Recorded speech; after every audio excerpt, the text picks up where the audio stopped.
Bienvenue dans ce spécial élection municipale et régionale 2023 en Côte d'Ivoire. Devenir maire, faire appel à la gestion des ressources matérielles, financières et humaines. Justement, la personnalité que nous recevons aujourd'hui est spécialiste de la fiscalité et des questions de droit. Il a fait ses preuves à l'international. Aujourd'hui, il est à la tête d'un cabinet qui s'appelle MBM Associés.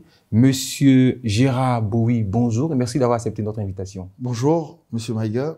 Vous êtes candidat dans la commune d'Adjamé, dans le district autonome d'Abidjan. On sait que vous êtes un enfant de la commune. Aujourd'hui, vous êtes candidat au nom du PPACI et du PDCI RDA. Votre regard sur la commune? Aujourd'hui, je remercie tout d'abord le président Laurent Gbagbo et le président Bédié qui m'ont fait confiance pour porter les deux partis dans la lutte pour la commune d'Adjamé. Et mon regard que je dirais aujourd'hui sur cette commune, elle dresse un regard alarmant.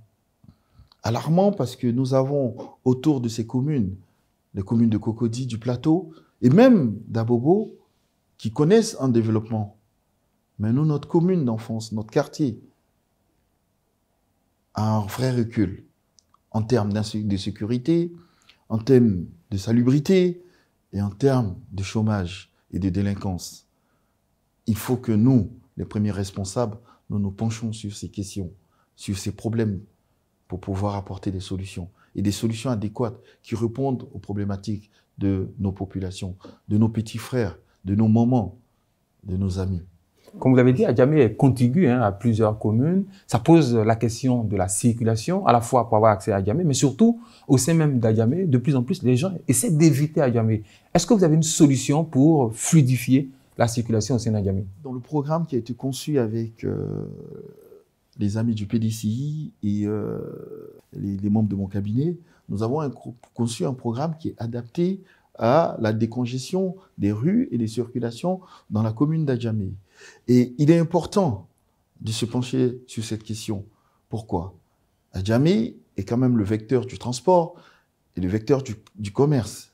Et il y va de la circulation. Il faut que la circulation soit fluide pour permettre le développement de ce commerce et aussi de ce transport. Comme vous pouvez le constater aujourd'hui, nous avons des stations anarchiques dans cette commune. Nous avons des commerces installés à tous les coins de rue et il faut réguler cela. Il faut réguler cela, il faut parler avec les populations et leur apporter des solutions concrètes. Parce que il est vrai que nous voulons apporter des solutions en demandant aux personnes de se retirer des rues, de se retirer des enclavures pour permettre la circulation, mais aussi il faut permettre à ces personnes-là d'avoir quelque chose à manger chez eux à la maison. Parce que c'est ces personnes qui habitent la commune d'Adjamé, qui viennent au bord des routes, parce qu'ils n'ont aucun espoir. Ils espèrent vendre un bonbon pour pouvoir nourrir leur famille.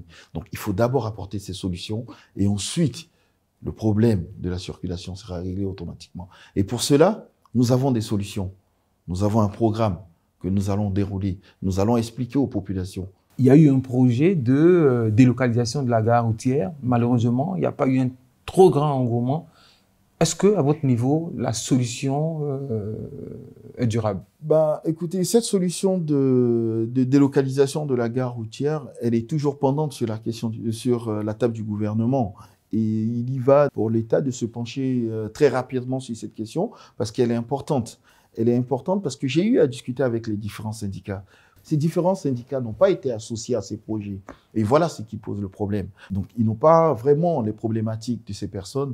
Et donc, on ne peut pas délocaliser des personnes sans tenir compte de leurs aspirations, sans tenir compte de leur activité. Et c'est pourquoi, dans ce conseil municipal, dans mon conseil municipal, j'ai tenu qu'ils y participent pour apporter des solutions aux projets que je vais présenter, pour qu'on puisse ensemble permettre la circulation assez fluide en matière de transport et aussi leur permettre de se délocaliser, mais tout en pérennisant leur activité. Et c'est cela que je veux, qu'on puisse maintenir l'activité de ces personnes et continuer, disons, une vie assez normale dans cette commune. Parce que si nous ne les associons pas à nos différents projets, il est tout à fait normal qu'il y ait des difficultés de localisation, puisqu'ils n'accepteront pas disons, des projets qui leur sont présentés ou des projets qui sont pensés ailleurs et qui sont mis sur la table afin qu'ils exécutent. Il faut associer ces personnes à cela. Et c'est ce que j'ai décidé de faire.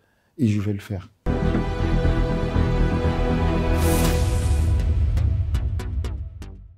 Si vous venez de nous prendre en marche, vous faites bien parce que vous êtes sur votre spéciale élection municipale et régionale 2023 en Côte d'Ivoire et nous sommes avec un spécialiste de la fiscalité. Il est candidat pour la coalition PPACI, PDCI dans la commune d'Adjamé. On continue. Vous savez qu'Adjamé, c'est près de 2 millions de personnes qui circulent par jour. On a abordé un peu la question de la circulation, mais il y a aussi la question de la sécurité des biens et des personnes. Est-ce que vous avez un plan?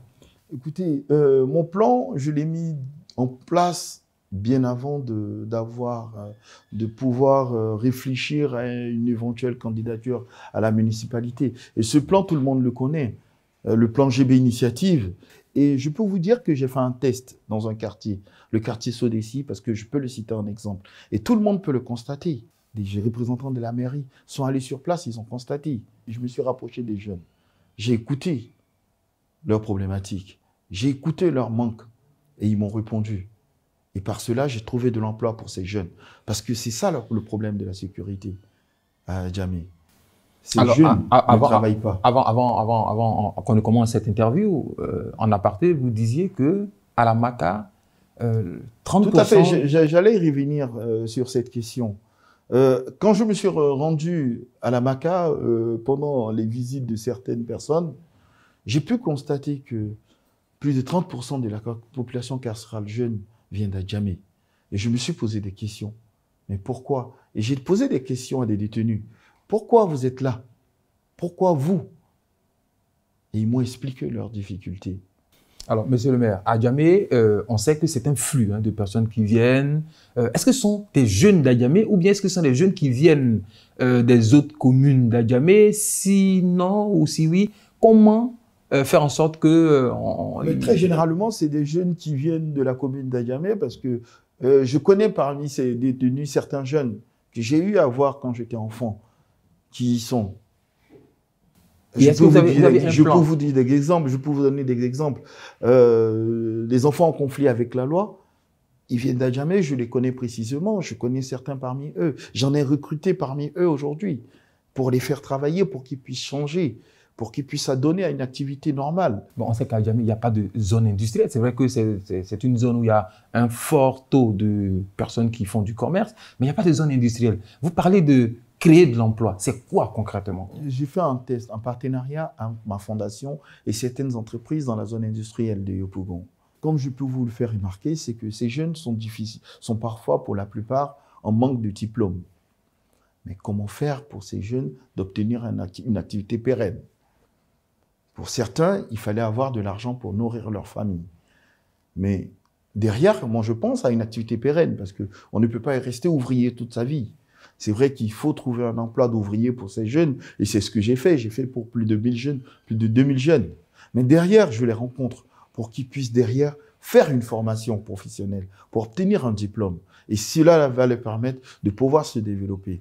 Et ça, je l'ai permis pour certains jeunes. Je peux vous dire, j'ai accompagné des jeunes pour avoir des diplômes en matière de cariste. Aujourd'hui, c'est des caristes dans des entreprises sur la place. Ils y travaillent. Et je pourrais dire aussi un projet comme celui du garage Mercedes. J'ai conçu un projet spécifique parce que ces jeunes du garage Mercedes ont été abandonnés. Ces mécaniciens ont été abandonnés. À côté des jeunes, on a aussi la question des terres. Il y a des conflits, les villages, les terres. Il n'y a pas d'espace à Adjamé pour de nouvelles constructions. Comment vous entrevoyez Écoutez, quand on me dit qu'il n'y a pas d'espace à Adjamé pour des nouvelles constructions, je dis il y a de la place, mais il y a des places qui sont occupées de façon anarchique. Mais surtout pour garer aussi. Pour garer, aujourd'hui, c'est un vrai problème. Ma réponse, elle revient à tout cela. C'est pourquoi nous avons mis en place un plan spécifique de l'habitat. Okay. Cela va permettre de pouvoir créer des gares de stationnement, de pouvoir lutter contre l'insalubrité. On imagine donc que Adjamé va changer avec vous, mais 10 ans aujourd'hui que le RHDP est à la tête d'Adjamé, on finit par croire que c'est le bastion de ce parti présidentiel. Qu'est-ce que vous répondez? Avant le RHDP, il y avait le FPI, qui est devenu aujourd'hui le PPACI avec l'ex-gouverneur Djedja Mondji-Pierre. On avait Dambélé Lassina qui était du PDCI. Et dire qu'aujourd'hui, que Adjamé est le bastion du RHDP, moi, je pense que c'est utopique. j'ai fait un calcul, j'ai fait des rapprochements, et je peux vous dire que Adjamé n'est pas le bastion du RHGP. Il faut inciter nos militants à sortir. Et quand nos militants viendront voter, vous pourrez les constater. On a 115 000 votants à Adjamé. Je peux vous dire qu'on a plus de la moitié qui ne sont pas du RHGP. Monsieur Gérard Bowie, on va s'arrêter là. Merci. Merci d'avoir accepté notre invitation. Merci. Je rappelle que vous êtes spécialiste en fiscalité et en droit. Vous êtes aussi spécialiste des questions des ressources humaines et à la tête du cabinet MBM et Associés. Merci d'être resté avec nous jusqu'à la fin de ce programme. Je rappelle que nous étions avec M. Gérard Bowie. Il est candidat pour la coalition du PPACI et du PDCI dans la commune d'Adjamé. Vous pouvez suivre ce programme à travers nos différents médias et nos différents canaux. Il vous suffit simplement de taper le hashtag élection avec S. On se donne rendez-vous dans le prochain numéro, certainement avec un nouveau candidat.